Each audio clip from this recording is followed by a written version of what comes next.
with the International Women's Day. Welcome to my channel. Today we're talking about alpha, betas, gammas, and omegas. And if you would like to know yourself better and who is your best match, this channel is definitely for you. Do not forget to subscribe. So there are 4 stable psychotypes, which I described before. Each of it has its own special mission on this planet. They have different goals, tasks, and attitudes, different energy, and etc. Because sometimes it's so difficult to find yourself, to discover yourself, to find out what you really want, and especially to find your soulmate. It's very hard because people sometimes spend their whole life finding this happiness, how this word become very popular, but eventually they become still very disappointed how the life develops. And that's why we would like to know who we are as these 4 psychotypes. So number 1 is alpha. Alpha is not that you just can become, compare with a omega, because you can turn into omega, but you cannot turn into alpha. You have to be born an alpha male or alpha female. It's not only about men, because women, of course, definitely can be alpha. And I remember once I wrote a book. It was my second book, Fishing an Alpha Male, because I was interested specifically in this psychotype. I got a lot of negative reviews from males who didn't even open this book, and I had to rename it because they were offended that I didn't mention them there. But I didn't mention them because it was dedicated just for the alpha male. Because he's the most difficult to tame, to adapt, whatever you can call it like that. But I was just curious. So let's go back to our alphas. So the task of alpha is just, let's say, the massive scale. It can be the city, it can be the country, it can be world, and eventually galaxy. He thinks like big, very.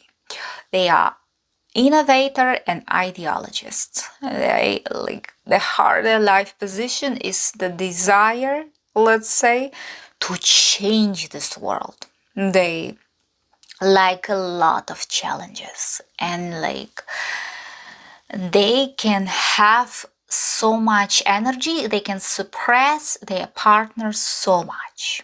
That's why you have to understand if you want this partner next to you or you don't, because they have a clear understanding what they have to do. They have their goal, they have their purposes, and they know how to do it.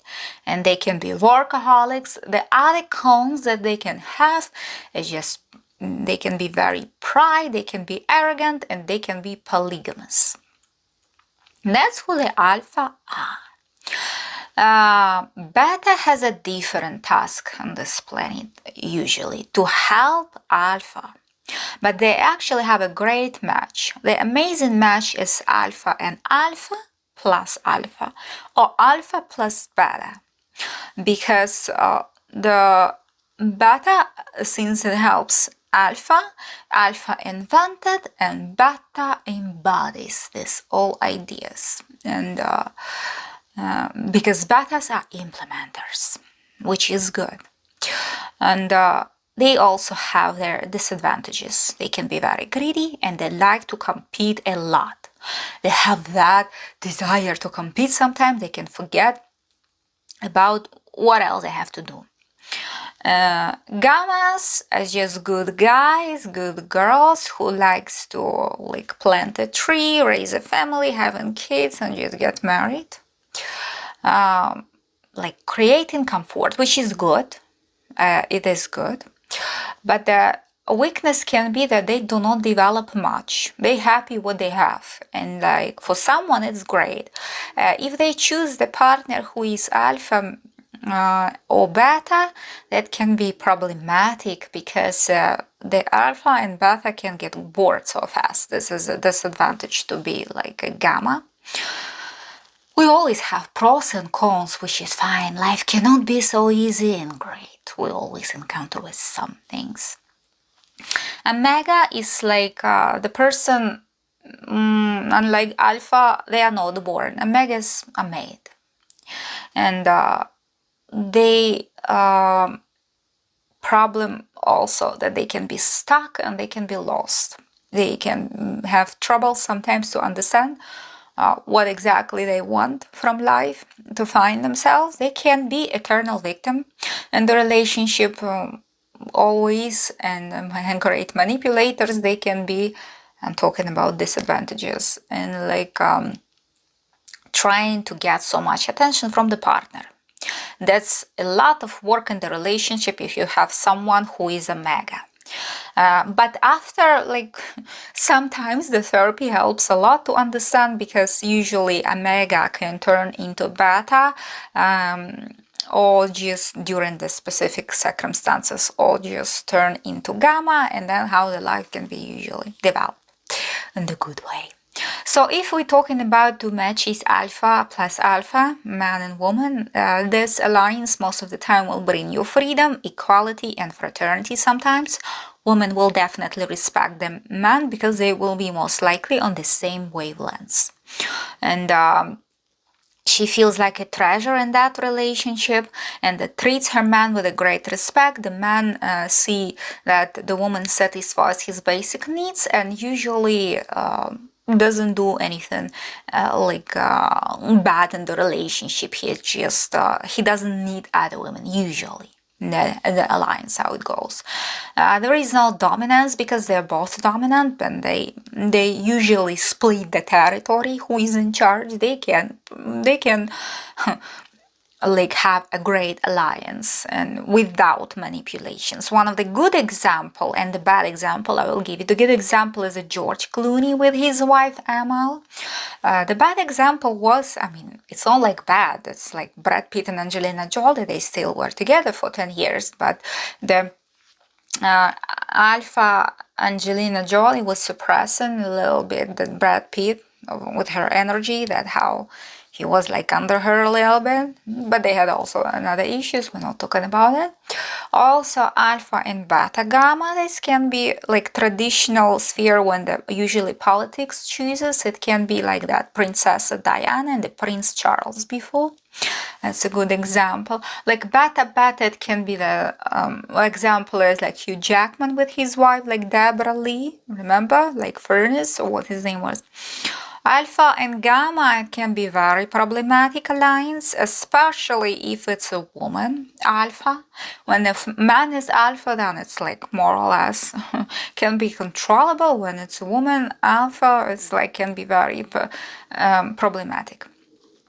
Example, it can be Jessica Alba with her husband. The people can encounter the constant jealousy in this alliance.